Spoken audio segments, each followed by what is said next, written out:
Good morning, everyone. We have been talking about thriving during complex times, and there is no arguing these are complex times. But there's one important factor in any conversation involving complexity that's important to highlight, and that's an organization's ability to adapt. But what do we mean about by adapting, and what does it take? Well, in this show, we'll be talking about proven measures for becoming or being an adaptable organization. Where do I begin? And how can we even tell that we are actually adaptable? Well, stay tuned. Hello, everybody, and welcome back to Coffee Time with Masterminds. My name is Peta Blakely, and I'm the founder and principal of Blakely Consulting. Welcome to Coffee Time with Masterminds. I am Cynthia Rojas, founder and principal of To Your Growth. Welcome to Coffee Time with Masterminds. I'm Rebecca Tuttle, founder and principal of Grant Right Now and Grant Writing for Good. Hi, everyone. Welcome to Coffee Time with Masterminds. I love that jingle. You all know that this is a 30-minute conversation with and for leaders of mission-based organizations. And I am joined today by my co-host, Peta Blakely. Hi, Peta. Good morning, Cynthia. How are you doing? I'm good. How are you? Good. Yeah. Awesome. Well, we're talking about one of my more recent favorite topics, and that's adaptability. And so I thought we'll start with first, let's welcome our listeners, right? And tell us your Everybody, please name. let us know in the chat where you're joining us from. Yeah, thank you. Thank you. And we want to say hi to our Australian listeners and everyone around the world and throughout the US who are listening to us. Thank you so much for joining us. And so I figured we would start with defining adaptability. And then we're going to jump into what are some examples we are seeing out there. So there are many different definitions, but the one that really resonated with me is the ability to move quickly toward new opportunities and to adjust to volatile markets, right? And my God, did we Sure has been a volatile market. have we experienced volatility? Did I say that right? The last 2 years, but adapt. In every sense. Yeah. Oh God, yeah. And so adaptation is usually incremental. Not so during the pandemic. We had to rush into making changes really fast. And adaptability is usually about finding improved ways of doing things, right? So, Peter, what are you seeing out there in terms of organizations and their ability to adapt? I think I would say there are two major categories where I've seen adaptation. There's continuing to do, right, or continuing to provide their services under different circumstances, right? Like, and some organizations have found that this is a huge improvement. Like one organization that I work with, that's a statewide organization that provides training to professionals, had always offered these trainings face-to-face in their conference room. And when they started offering them over Zoom, they discovered this is so much better. We're never going back. Our ability to serve the entire state is so much better now that people don't have to come to our office, right? All of these events are fully subscribed now because that barrier of actually getting there is reduced, right? Yeah. So I think that's one thing. And then the other thing is organizations that have moved into whole new areas now that have said, this context really makes us rethink what we're offering and why, right? And so they're launching completely different services, starting to wrap their services around families where maybe they had previously been focused on one family member. There's an organization in Boston that distributes clothes to teens. And when they started delivering the clothes to the teens at their homes instead of at school, they realized, oh, when one member of the family has clothing insecurity, everybody has clothing That's insecurity, usually right? what happens. Yeah. Right. And so they really quickly evolved to providing clothing to entire families, plus cosmetic and sanitary needs, plus period needs, right? Because they got their eyes opened to a much broader need than what they had been focused on. Yeah. And one of the things you mentioned is, at least for the second example, is this idea that the organization remained focused on their population, Hmm. but changed and adapted their services based on the changing needs of Yep. that population during that time. Right. Right. And so I think that's important to point out because nonprofit organizations are mission based. And so there's this term called mission creep that Hmm. talks about not deviating too much away from your mission. However, what I have found for organizations that adapted, that they still serve the population, they just provided different services. I mean, that's a really important distinction. How can you distinguish between being adaptable and changing how we deliver versus wandering, right? Yeah, yeah. And so when I was doing research for this show, I found some examples that were also interesting where the adaptability was about the staff. So serving the homeless during the pandemic became very, very challenging because of the mandates to social distance, right? And this is a mobile population. And so there was one city in Texas that put the homeless in hotels. But one problem they found is that there was no place to eat. There were no local restaurants around, and many of these places were also shut down. So what this organization did was that they developed what is known as Meals on Wheels, and they used their staff to deliver meals because their staff weren't able to work in the shelter because there was no one in the shelter. So they quickly trained their staff. They got the tools and resources that they needed, and they were able to keep serving the population just differently because the needs had changed.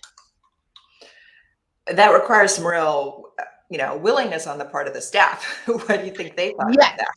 Yeah. Yes, yes. So this was a case study that I read. And so I thought the same thing. I said, one of the challenges, one of the really unique things about this pandemic is that it didn't just affect the people we serve, it affected us personally, Right. right? So everybody is impacted.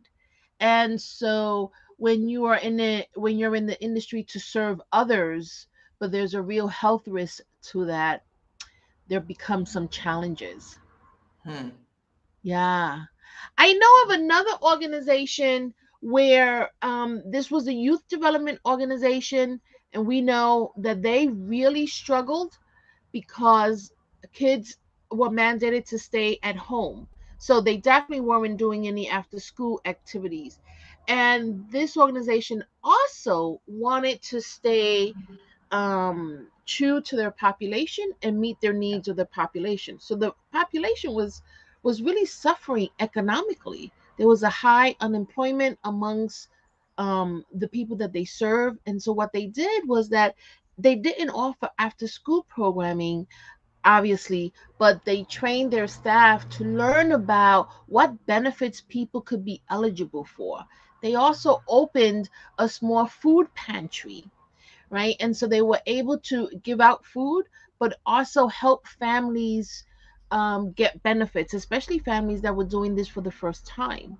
So that's one way where they were able to keep their staff employed.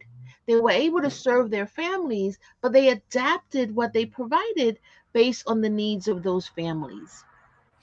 So, what does it take? What characteristics did those organizations have in place in advance that let them make those changes?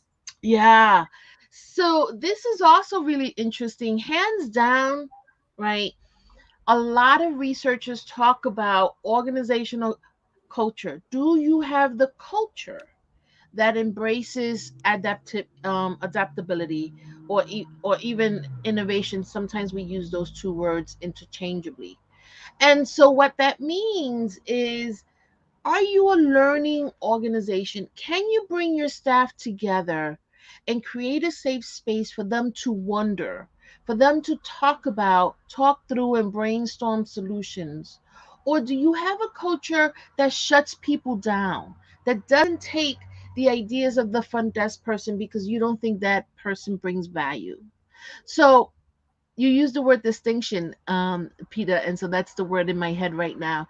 There is a clear distinction between an organization that has a leader that brings as many people to the table to try to get information and then brainstorm solutions to a problem, versus a leader who uses, let's say, their leadership team to solve a problem and doesn't look at talking to the people that are impacted or talking to the people on the front lines.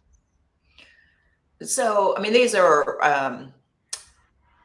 habits developed Mm. over a long period of time. Like what you're saying is organizations are built to be adaptable before the change in circumstances happens. Tell me Or what do you mean by that? the that there is a culture in that environment that had to be in place, right? Yes. Before COVID happened, uh, they had certain levels of safety in the organization. They had leaders who were willing to ask for input and probably had a history of asking for input. I mean, think about how hard it would be to do that, to like implement those changes when you can't meet in person, right? So, Right. Right. right? Yeah. Yeah. So you brought up a really interesting point. If you chose to become adaptive, right, or you chose to adapt for the first time and you have no culture set, then it Yeah. must have been painful for your Right. staff, right? It's And scary. so there are some habits. I love that word.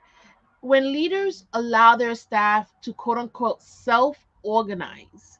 So, for example, let's say you want to do a safety committee in Mhm. your organization, and let's say I am, I'm a case manager, but I see how important it is to have this kind of committee, and so I go to HR and I say, I have this idea, or I go to my director or VP, I have this idea about doing a safety committee with staff. What do you think about it? And so that's an opportunity for staff to self organize around an idea to provide a solution. So, leaders that allow for that usually have organizations that have high adaptability, Mhm. including staff. I keep using the example of the front desk person because I personally think that is the most knowledgeable and powerful person in your organization. And For so sure. when you bring in the front desk staff or the maintenance staff, I was part of an organization. I was working with an organization that had the janitor Mhm. in the committee, and I thought, how great is that? And Right. this gentleman knew everything that was happening in the organization with all the participants. This is a Yep. housing organization. He Yep. knew it all. I mean, how Of wonderful course. is that? And he Yep. was at the table. Yep. So, including staff is Yeah. also another habit that you want your organization to have. Yeah. How could an organization start now building those habits? Yeah, that's a great question. One of the things that I advise CEOs to do a lot is have a meeting where your staff can drop in, Hmm. right? So whether it's coffee time, coffee time with the CEO or coffee chat on Zoom.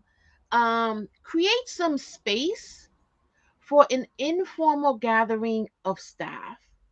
Let them see you and have access to you if they don't already, right? The I find that organizations that are really hierarchical tend to be less adaptable, right? So usually if you're in a small organization, your staff probably have access to you if you're the executive director, right? But if you're in a larger organization, your staff probably don't get to see you often, or if they needed to talk to you, they would have to make an appointment. So let's say that you are that organization or somewhere in between, right? That informal relationship building versus the more formal one. And so create some space for conversation so that your staff get comfortable talking to you, but also sharing ideas. And what you will start to see is this self organizing, right? So we spend the better part of our day at work, right? And if you're a data entry person, there's a great likelihood that that's not your life's purpose. Right. But you could live out that purpose in the same organization and still have the job you have.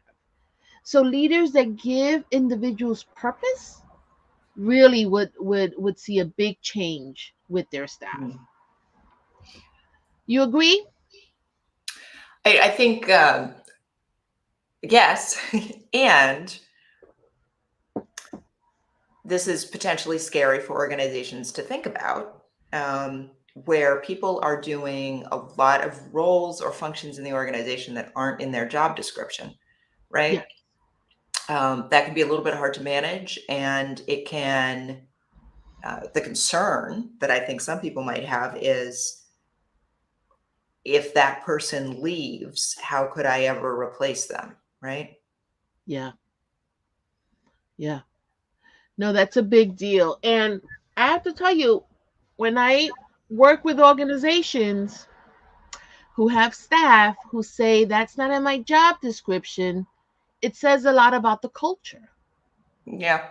of the organization. And so yeah, if that's the culture you have to start to pivot that. Now, you might ask, well, what can a leader do? Yeah. Well, you know, staff model their leaders. You ever want to know your leadership style? Look at your staff because they are reflecting that right back at you. And so if staff are saying, this is my job and I stay within the confines of my job, look at how you lead, and are you creating or promoting silos, right? Are you not doing cross-functional work, Yeah.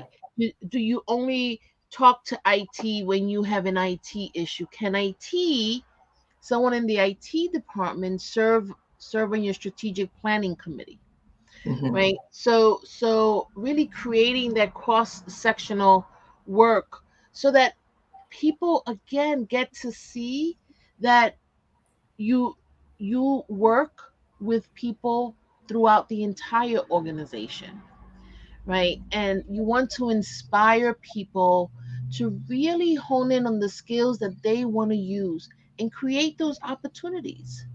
Mhm. Create I love to plan events. I do. I used to be an event planner and I planned events all the time. And I miss that work. Well, guess who plans the holiday party? I do.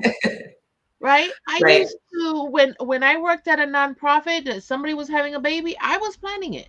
Somebody Mhm. was getting married, I was planning the luncheon, right? And I volunteered for that. No, it wasn't part of my Mhm. job description, but because I loved the work and I missed it, I did it.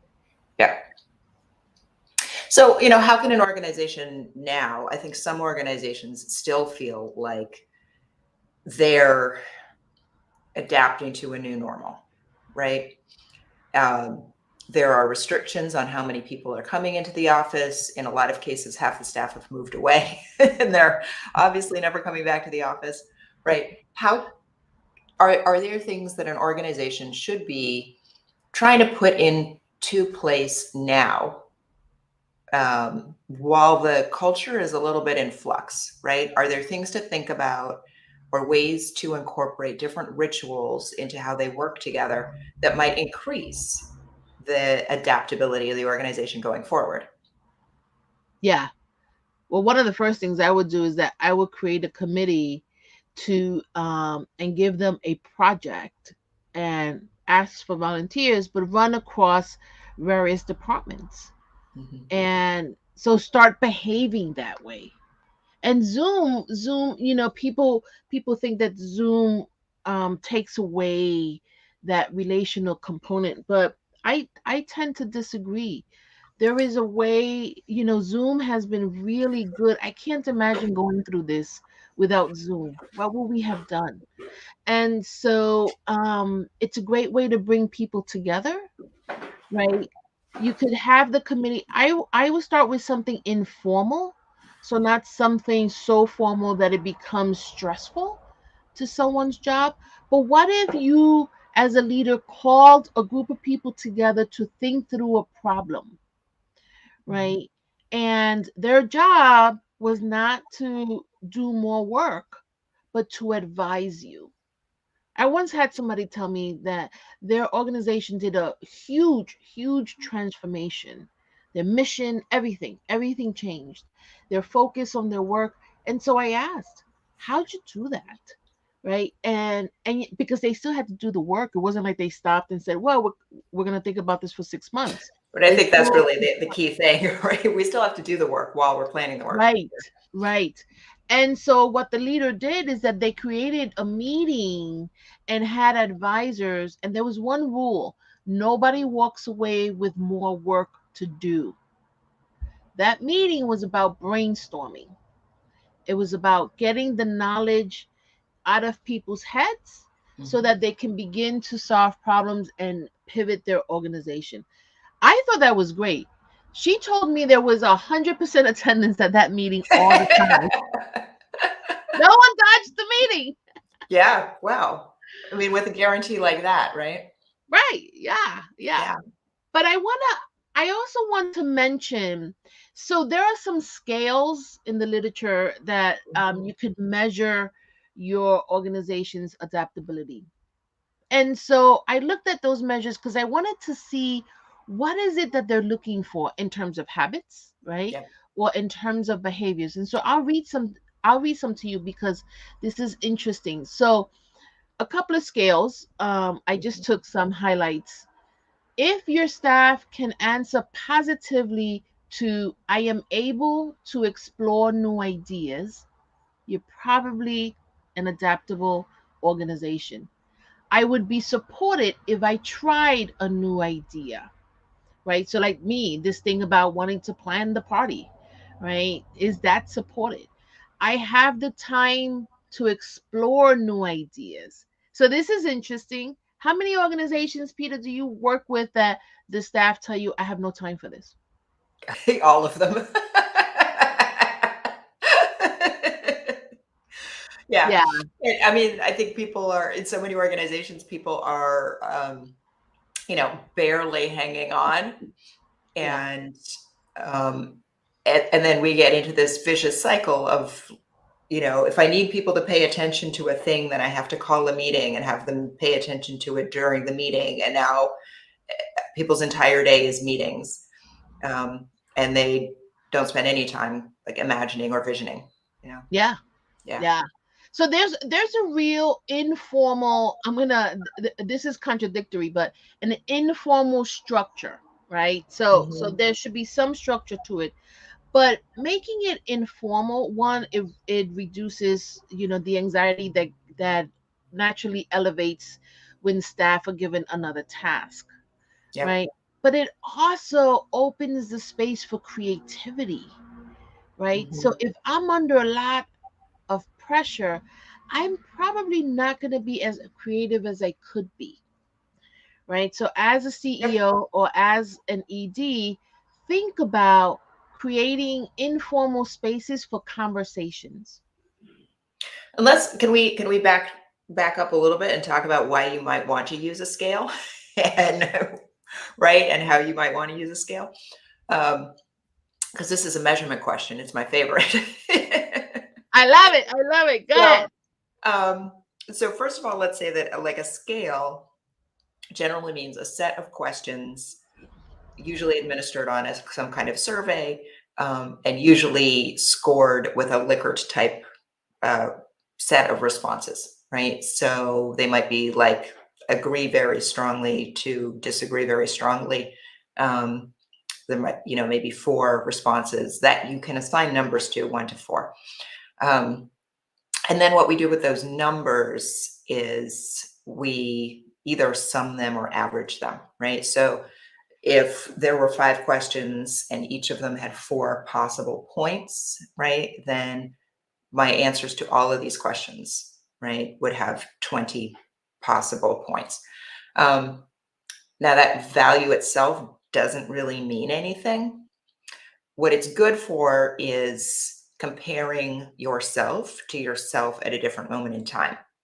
So if you want to understand where your organization is now, you might administer this kind of scale on a quick survey.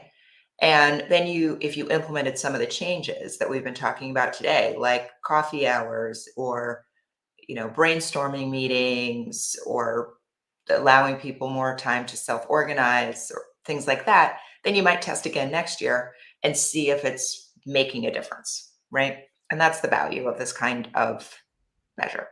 Yeah. Thank you. Thank you for that. Sure.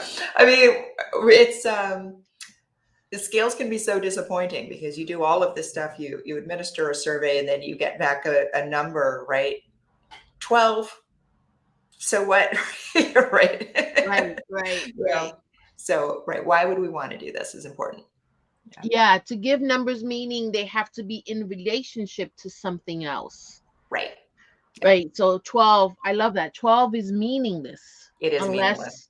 Unless you give me a relationship. So right. So that's one way. If as a leader you seriously want to make this pivot in your organization, measuring that now as a baseline and then checking yourself again 6 to 12 months later is a great way to see, are you achieving that goal? Yeah. So thank you for that. Thank you. Yeah. Those are interesting questions to ask in an employee survey. Yeah. There were others. I can pull them up again. If your staff can answer positively to "I feel comfortable to voice a different opinion," we look for ways of doing a better job. Improving quality is my and our responsibility. So if your staff are could respond positively to these items, then you're probably creating a culture that embraces staff ideas. Yeah. The knowledge is always in the room. Always. It's a missed opportunity. And we're going to have a show about being a learning organization. And the reason why we're going to and I don't know when it's coming up, but you brought this up, Peter. Organizations, a lot of them, I hear them say we are a learning organization. What there's a real definition to what that means. And we're going to talk about that. But also being a learning organization takes certain behaviors and habits. And so the question is, do you really have those habits? That's what we're going to explore there. Because you need to be a learning organization to be a safe one. I'm sorry, go ahead. This continues to be important. I think we thought 2 years ago that COVID had happened and we had adapted. And now we realize, that this is going to be a period of continuous adaptation to continuous change for a long time. Yes. So you brought up a really good point that unfortunately I didn't mention in the beginning. Nonprofits are known for adapting, right? Because humans are complex and they're constantly trying to figure out how to best serve these complex individuals. Yeah. But where they fall short is embracing a culture of constant adaptation, right? So they may adapt because there's this new need or there's this new population, but do you continue to do that? And that is where you should aim toward. Mhm.